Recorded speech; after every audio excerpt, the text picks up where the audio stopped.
Short notice पे हमने आपको दावत दी और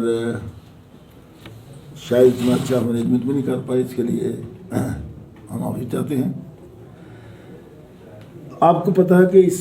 समय जो पिछले 2-4 दिन से न्यूज़ चल रही है कि हमारा उच्चतम न्यायालय है, सुप्रीम कोर्ट ऑफ इंडिया,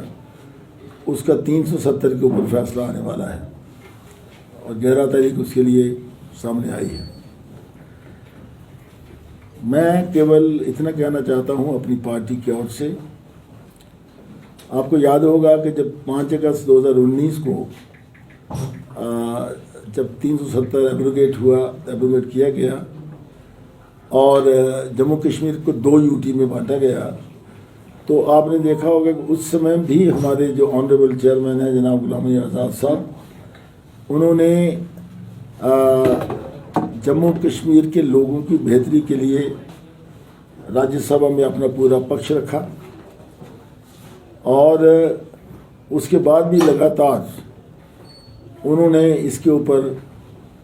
उस फैसले के अगेंस्ट बोलते रहे। मैं ये कहना चाहता हूँ कि जब हमने नई पार्टी हमारी बनी आज से लगभग 15 महीने पहले, तो उस समय से लेकर के आज तक कुछ बातों को हमने लोगों के सामने रखा, जम्मू कश्मीर के लोगों के सामने रखा। हम चाहते हैं कि हमारा जो स्टेटहुड है, सबसे पहले हमने कहा कि स्टेटहुड वापस हो, चुनाव होने चाहिए और हमारा पूरा अधिकार होना चाहिए। यहाँ की जो हमारे नौजवानों की सर्विसेज हैं, नौकरियाँ जो उनको एम्प्लॉयमेंट उनको मिलनी चाहिए और हमारी ज़मीन पर हमारा पूरा हक होना चाहिए। मुझे पूरा भरोसा है, हमारी पार्टी को पूरा भरोसा है कि हमारी जो अदलिया है, सुप्रीम कोर्ट ऑफ इंडिया जो है, वो जम्मू कश्मीर के लोगों का फैसला देने से पहले जम्मू कश्मीर के लोगों की वेलफेयर का, जब उनकी सोच का जो वो चाहते हैं उसका पूरा वो ध्यान रखेंगे। और ये भी मैं कहना चाहूँगा कि जब से ये यूटी बनी है तब से कोई ख़ास तब्दीली कहीं नज़र नहीं आई हमें। ये बात अलग है कि एडमिनिस्ट्रेशन जो इस बात का दावा करती है कि यहाँ बहुत तब्दीली हुई है, लेकिन मेरा कहना यह है कि कोई ज़्यादा तब्दीली नहीं आई। चाहे वो आतंकवाद को ले लें, चाहे डेवलपमेंट को ले लें, चाहे रूरल इलाके की डेवलपमेंट को ले लें, सब चीज़ों को लेकर के देखें, चाहे एम्प्लॉयमेंट को ले लें, नौजवानों की बेहतरी के लिए, तो मैं समझता हूँ कोई ख़ास परिवर्तन नहीं आया है।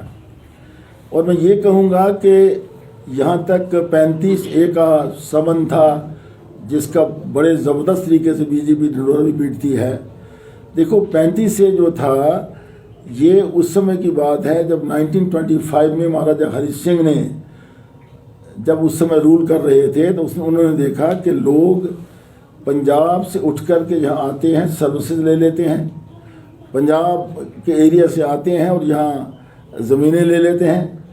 तो उस समय उन्होंने ये कानून बनाया था कि भाई यहाँ का जो नौजवान है उसी को नौकरी मिलनी चाहिए और ये ज़मीन पर भी यहाँ के लोगों का हक होना चाहिए।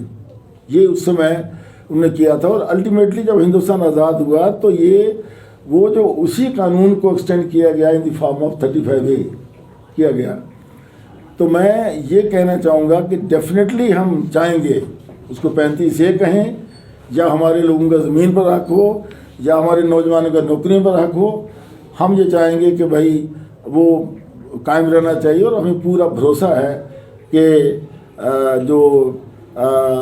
उच्चतम न्यायालय है वो इसका ख्याल करेगा। और ये भी मैं यहाँ कहना चाहूँगा, वो इसलिए कि हमारे लोगों के पास हमारी जो लैंड होल्डिंग्स है बहुत कम है, हमारे लोग गरीब हैं, छोटी छोटी नौकरी पे डिपेंड करते हैं। आज सब लोग बाहर से आ रहे हैं, सारे जो डेवलपमेंट के जो कॉन्ट्रैक्ट्स हैं, जहाँ जहाँ भी सड़कें बन रही हैं, बिल्डिंग बन रही है और दूसरे काम जो हो रहे हैं, वो सब बाहर के लोगों को जा रहे हैं। तो ये सारी चीज़ें तभी हल हो सकती हैं कि हमारा वो जो कानून है, इसको 35A कहें या हमारा जो राइट है